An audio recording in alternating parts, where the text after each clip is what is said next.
Hablaba yo de la clase de nuestro hermano Hugo, las 2 clases pasadas que se referían a la defensa de nuestra fe. Y él se enfocaba, y lo hizo muy bien, en cuanto al hecho de la existencia del Señor Jesucristo, su muerte y su resurrección, y que no nos desvíe el mundo, que no nos engañe, que no nos diga que no fue cierto. Tantas personas lo han cuestionado.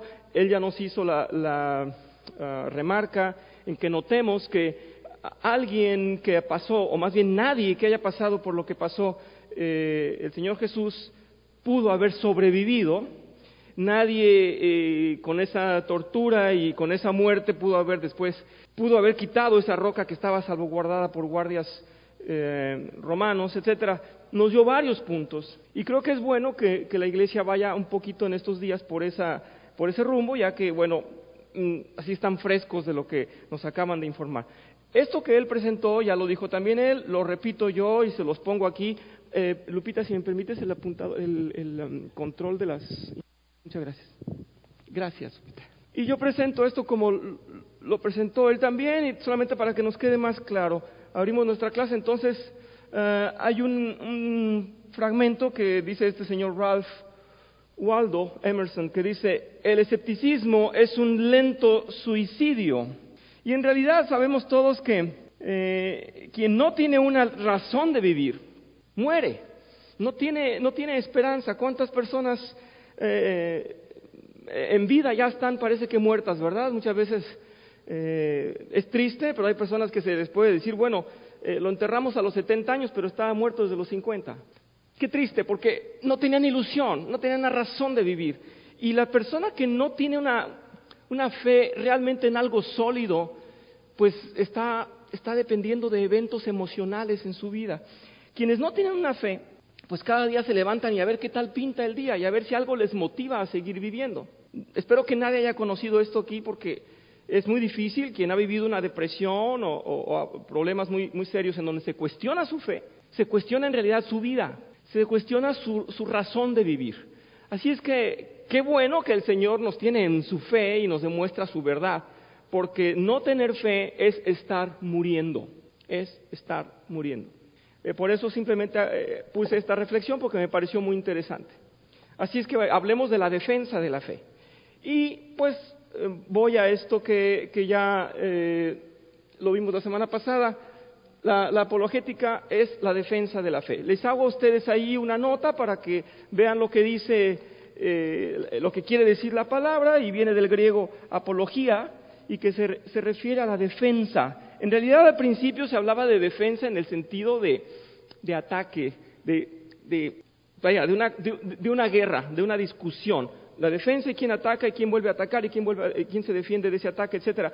Ese era el sentido puro de la palabra apologética. Si ustedes, quienes sean bilingües o comprendan un poquito la lengua en inglés, se darán cuenta de que ellos en inglés se utiliza como una disculpa, ¿sí? Yo te muestro mis apologías, y en realidad es yo me disculpo. En mi opinión es un poco yo me disculpo, pero me justifico, o te doy mi explicación. Si comparamos las dos versiones, la versión griega del entendimiento de la defensa de algo por un ataque, sería yo me disculpo y te explico qué fue lo que pasó. Entonces, bueno, nosotros no vamos a defender a Dios, pero sí tenemos nosotros que tener una postura sólida de acuerdo a nuestra fe. Y como lo comentaba el hermano Hugo en las clases pasadas, que no crean que estamos simplemente creyendo algo que se nos dijo y creemos por la persona que nos lo dijo o porque otros creen. Que en realidad tengamos un convencimiento en nuestra mente, una convicción realmente racional. Leemos prácticamente lo que dice aquí. La apologética en teología se refiere a la defensa de la fe. Dice, en la antigua iglesia cristiana existieron maestros apologéticos como lo son Pablo. ¿Sí? Tenemos a Pablo, a Pedro, a Judas. Vamos a ver los ejemplos. Los invito a que vean, ahí puse una cita para ustedes. Pablo, en 2 de Corintios, yo lo puse aquí con esta versión, que es la nueva traducción viviente, y veamos lo que dice Pablo, el apóstol, en esta segunda carta a los Corintios, capítulo 10, del 3 al 6. Y esto nos va a llevar un poco más a lo que quiere Dios con esta apologética en nuestras vidas. Y dice así el apóstol Pablo, dice, somos humanos, pero no luchamos como lo hacen los humanos. Usamos las armas poderosas de Dios, no las del mundo, para derribar las fortalezas del razonamiento humano, dice, y para destruir argumentos falsos. Destruimos todo obstáculo de arrogancia que impide que la gente conozca a Dios. Capturamos los pensamientos rebeldes y enseñamos a las personas a obedecer a Cristo. Y una vez que ustedes lleguen a ser totalmente obedientes, castigaremos a todo el que siga en desobediencia. Bien, esa es la postura de Pablo en esta carta. Los invito, regresemos al versículo 5. Dice, destruimos todo obstáculo de arrogancia que impide que la gente conozca a Dios. ¿Qué impedía antes de que tú conocieras a Dios? ¿Qué impedía que lo conocieras? La confianza en mí mismo. El pecado me estaba cegando. Gracias, Genaro.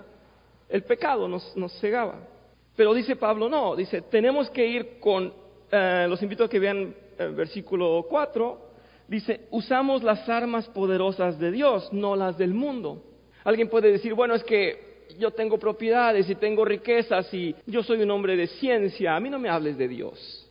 Bueno, pues esas serán tus fuerzas, pero cuando el Señor te hable de la manera directa como habla Dios y tengas realmente la sensibilidad espiritual que Él te va a dar, te vas a ver desnudo y pobre, carente, en necesidad. Entonces tus fortalezas van a derrumbarse, porque no hay nada en este mundo que nos sea más alentador y más abrigador que el alma, que el espíritu. Las cosas materiales se van a destruir. Y por eso el apóstol Pablo, vean qué sentido de apologética tiene el apóstol Pablo. Decía, no vamos a dejarlos que estén en el pecado, que estén en la oscuridad, vamos a derribarles lo que les está haciendo fuertes, porque tienen que conocer a Cristo. Ese es el punto de la apologética. Veamos qué dice Pedro, por favor, en la primera carta de Pedro. Ya ven que escribe Pedro a los expatriados cuando está la dispersión, y les escribe a los que están al norte. Si ustedes leen las cartas de Pedro, en la primera carta les escribe a los que se van hacia el norte y menciona los lugares en donde están, y les escribe así Pedro y les dice, más bien honren en su corazón a Cristo como Señor. Lo tengo aquí, por aquí no trajo Biblia y creo que me estoy adelantando en el cuadro. No lo escribí para ustedes. Bueno, vamos a leerlo muy rápido. Quien tenga primera de Pedro 3:15 dice, más bien honren en su corazón a Cristo como Señor, estén siempre preparados, escuchen esto, para responder a todo el que les pida razón de la esperanza que hay en ustedes. Pero háganlo con gentileza y respeto, manteniendo la conciencia limpia, para que los que hablan mal de la buena conducta de ustedes en Cristo se avergüencen de sus calumnias. Quiero ligar esto con lo que acabamos de leer arriba. Arriba nos dice en el sentido griego que la apología era una defensa en el sentido bélico, en el sentido de pelear. Yo voy a defender mi fe. Bueno, aquí nos está diciendo Pedro, sean sabios, y dice, háganlo con gentileza. Más adelante veremos, les voy a recomendar tal vez al final de la clase a ciertos apologistas, por si quisieran leer y leer más acerca de lo que es la apología y la defensa de nuestra fe. Uno de los más grandes apologistas en el momento es el señor Rabí Zacarías, y cuando uno lo escucha hablar en sus grabaciones y en los videos, uno ve que puede contender, porque este es el sentido de la defensa, puede estar discutiendo un argumento de una manera muy fina, muy respetuosa, y es en realidad a lo que nos invita el apóstol Pedro. Él dice, honren al Señor y siempre estén preparados para responder.